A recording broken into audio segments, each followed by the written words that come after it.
I prayed for healing, expecting God to change my circumstances. Instead, He started showing me patterns in my thinking and my behavior, emotions that I was avoiding, and habits that was keeping me stuck. There was a point in my life where I just felt like I was failing in every area of my life. I had so much inner fear, anxiety that I just wanted God to just take it away. And when I invited God into my healing, or I asked God to heal me, I really thought that I was finally going to be feeling happy every day. But instead, God invited me into a process. He taught me that healing isn't just about what you've been through. It's also about how you respond to life. One of the hardest lessons was taking accountability, because I was responsible for how I moved forward in my life.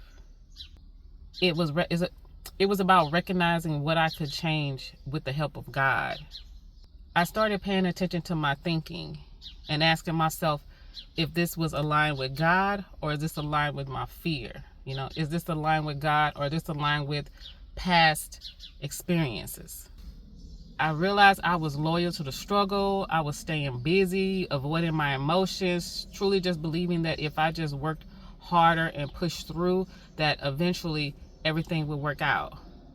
But what God was inviting me to do, He was inviting me to slow down and to sit with my emotions.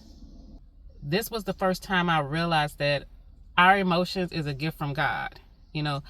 They bring into awareness that something needs attention, but they shouldn't be leading our lives. And that's what I was doing. I was allowing my emotions to lead my life. So I was just having moments of just ups and downs, and not just consistent alignment. My emotions are real, but they're not always reliable guides. They're not good leaders.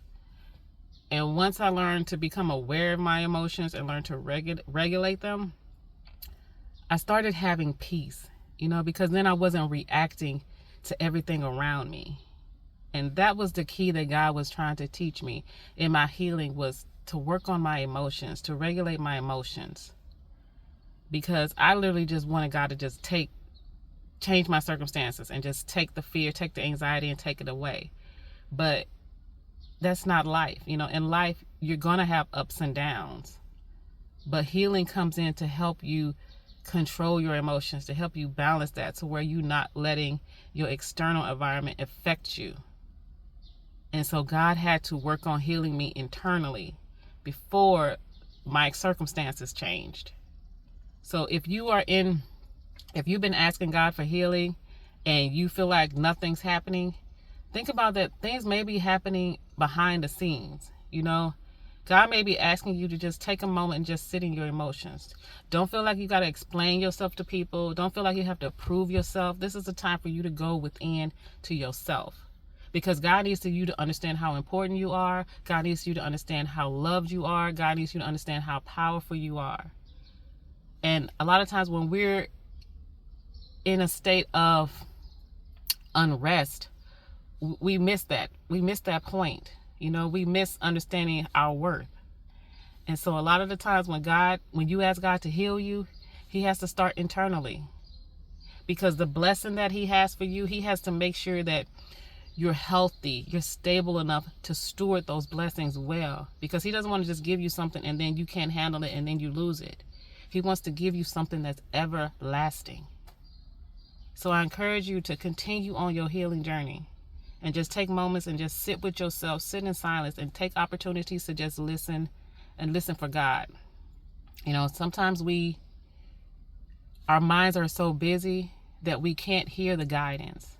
And healing teaches us how to slow the thinking down so we can hear from guidance. So I encourage you to keep going. Don't stop your healing journey, because it is so important. And if this message resonates with you, I want you to consider hitting that subscribe button. And I want you to just tell yourself, I'm healing the way God wants me to heal, because I know it's going to be everlasting. Okay, so don't give up on yourself. So I thank you for watching this video, and I will see you in the next one. Bye.